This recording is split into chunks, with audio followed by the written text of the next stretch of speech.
अस्सलाम वालेकुम viewers, this is Jawad Khan from Euro Sports fever. Viewers, आप लोगों का बहुत बहुत शुक्रिया चैनल को लाइक करने के लिए, सब्सक्राइब करने के लिए, और प्लीज़ जिन्होंने अभी तक सब्सक्राइब नहीं किया है, डू सब्सक्राइब माय चैनल। आपकी सपोर्ट ही मेरी हिम्मत है। तो आइए, जैसा कि आप जानते हैं कि एशिया कप इस वक्त स्टार्ट है और आज मैच हुआ श्रीलंका वर्सेस बांग्लादेश। एक अच्छा मैच हुआ, लेकिन जितना अच्छा होना चाहिए था उतना अच्छा नहीं हुआ। बांग्लादेश की उस तरह की परफॉर्मेंस नहीं आई, लेकिन ओवरऑल जो है एक एक एक अच्छा मैच हुआ, वन साइडेड भी नहीं हुआ एटलीस्ट। और इस मैच में बांग्लादेश जो है वो पहले बैटिंग करते हैं और बांग्लादेश की दोनों ओपनर्स जो हैं वो डक पे आउट होते हैं पहले और दूसरे ओवर में। श्रीलंका को एक बेहतरीन स्टार्ट मिलता है और जिसके बाद बांग्लादेश शुरू से ही अंडर प्रेशर आ जाता है इस मैच के अंदर। और श्रीलंका जो है पूरे तरीके से जो है वो बांग्लादेश के ऊपर हावी हो जाता है। और उसके बाद जो है बांग्लादेश अपनी इनिंग को आगे लेके चलता है। बांग्लादेश की तरफ से जो टॉप स्कोरर रहे उनमें दास ने 28 रन बनाए 26 बॉल्स पे, और जाकर अली ने, जो कि उनके बॉलर हैं बेसिकली, 41 रन बनाए 31 बॉल्स पे, और हुसैन ने बनाए 42 रन बनाए 34 बॉल्स पे। अब बांग्लादेश की इस इनिंग को देखा जाए तो बांग्लादेश की तरफ से जो बैटिंग की है ना, वो उनके सातवें आठवें नंबर के प्लेयर ने की है। यानी कि ओपनर्स उनके डक पे आउट हुए। वन डाउन की भी कोई खास परफॉर्मेंस नहीं है। टू डाउन ने जो है उनके 26 रन बनाए। उसके बाद अ, चौथा पांचवा छठा इनकी तरफ से कोई स्कोर नहीं आया। यानी कि पूरा टॉप ऑर्डर में सिर्फ एक प्लेयर है जो 26 रन बना रहा है, और उसके बाद उनके सातवें आठवें नंबर के प्लेयर्स ने उनको रन्स बना के दिए हैं। यानी कि सातवें आठवें नंबर के प्लेयर से आमतौर पे आप एक्सपेक्ट नहीं करते कि वो रन बनाएगा या इतने अच्छे रन बनाएगा। लेकिन यहाँ पर अगर सातवें आठवें नंबर का प्लेयर अगर उनके रन नहीं बनाते, यानी कि जाकर अली और अगर हुसैन जो है वो रन नहीं बनाते, तो बांग्लादेश तो 100 के अंदर जो है वो बुक हो जाता। और आप ये समझ लें कि श्रीलंका ने जिस तरीके से उनके ऊपर प्रेशर डाला और जिस तरीके से उनकी विकेट्स ली हैं, ये श्रीलंका की बैड परफॉर्मेंस है कि उन्होंने एक पूरा मैच हाथ में आया हुआ जो है वो उसको लूज किया, और स्कोर को जो है वो 139 तक जो है वो बांग्लादेश को पहुंचाने दिया। वरना जिस तरीके से श्रीलंका ने बड़ी ही जल्दी उनके 5 आउट कर दिए थे, उसके बाद 100 से ज्यादा बांग्लादेश को जाना नहीं चाहिए था।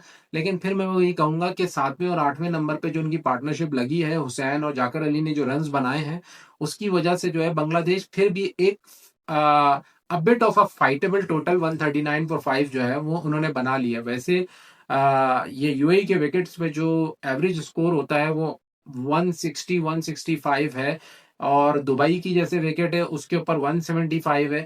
सो डिपेंड के विकेट कैसा बिहेव कर रही है या उस पर कितना टर्न हो रहा है, लेकिन मिनिमम जो है वो 160 होना चाहिए, 150 अराउंड 160 होना चाहिए मिनिमम। तो 139 is a bit of a fightable score but not a fightable score. तो उसके बाद जो है बांग्लादेश की जो फॉलो विकेट्स हैं उसके ऊपर भी हम बात करते हैं कि उनकी जो पहले तो दो विकेट्स मैंने आपको बताया कि उनके डक पे आउट हो गए, ओपनर्स उनके डक पे आउट हो गए पहले दूसरे ओवर में ही। उनके एक रन पे दो आउट थे। उसके बाद उनकी तीसरी विकेट गिरती है 5वें ओवर में, और चौथी विकेट गिरती है उनके 8वें ओवर में, और फिर उसके बाद पांचवी विकेट गिरती है उनके 10वें ओवर में। अब देखिए, 5 विकेटें उनकी 10 ओवर में गिर चुकी हैं, और अगले 10 ओवर में उनकी कोई विकेट नहीं गिरी। मतलब बांग्लादेश ने बहुत ही आउटस्टैंडिंग खेला। नॉर्मली क्या होता है कि लास्ट के 10 ओवर्स में तो विकेट्स गिरती ही गिरती हैं, क्योंकि उसमें आपने तेज भी खेलना होता है, स्कोर बनाना होता है। उसमें तो आप विकेट्स बचा के आप क्या करेंगे।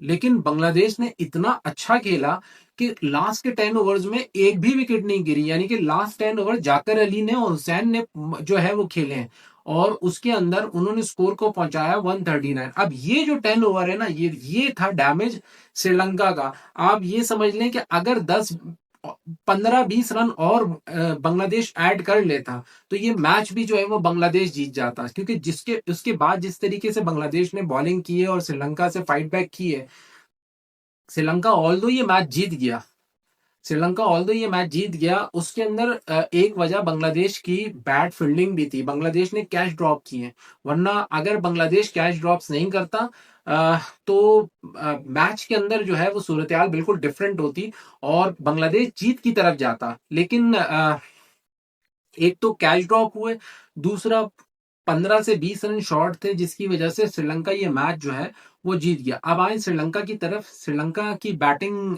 जो है स्टार्ट होती है, श्रीलंका ने क्या परफॉर्मेंसेस दी हैं, तो निसांका जो है उनके जो ओपनर है उन्होंने 50 रन बनाए हैं 34 बॉल्स पे और मिशारा जो हैं जो उनके वन डाउन के प्लेयर हैं उन्होंने 46 रन बनाए 32 बॉल्स पे और श्रीलंका ये मैच जो है वो खत्म करता है 15वें ओवर में वो खत्म कर देता है। मैंने आपको बताया ना कि श्रीलंका के जो निसांका हैं उनके 2 कैच छूटे हैं, जिसकी वजह से अब ज़ाहिर-सी बात है कैच छूट रहे हैं, वो अटैक कर रहे हैं, मार रहे हैं, उसके बाद तो जब एक कैच छूटता है तो फिर बैट्समैन तो मारता है और उसके बाद तो फिर छक्के-चौके ही जा रहे होते हैं। अगर आप उसको चांस दोगे, एक सेट बैट्समैन को चांस दोगे और फिर श्रीलंका के हाथ में विकेट्स भी थी तो उन पे इतना प्रेशर भी नहीं था। तो ओवरऑल अगर देखा जाए तो बांग्लादेश एक अच्छी फाइट दे सकता था लेकिन फील्डिंग की बैड परफॉर्मेंस की वजह से वो इतनी अच्छी फाइट दे नहीं सका वरना इस टोटल के ऊपर भी वो फाइट कर सकता था। लेकिन ओवरऑल जो है इस मैच के अंदर जो है श्रीलंका बड़ी ही अच्छे तरीके से जो है ये मैच जीता है, 5 ओवर पहले खत्म किया है।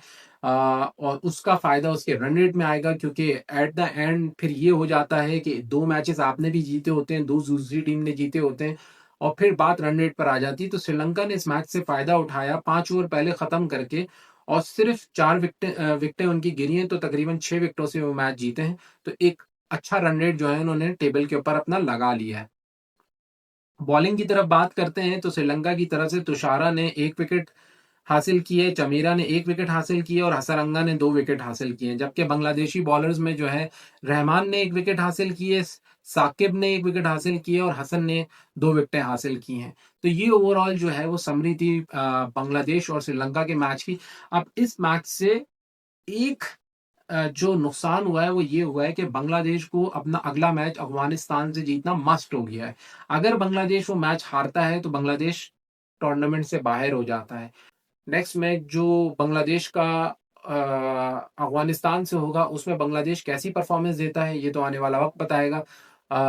तब तक के लिए व्यूअर्स अस्सलाम वालेकुम।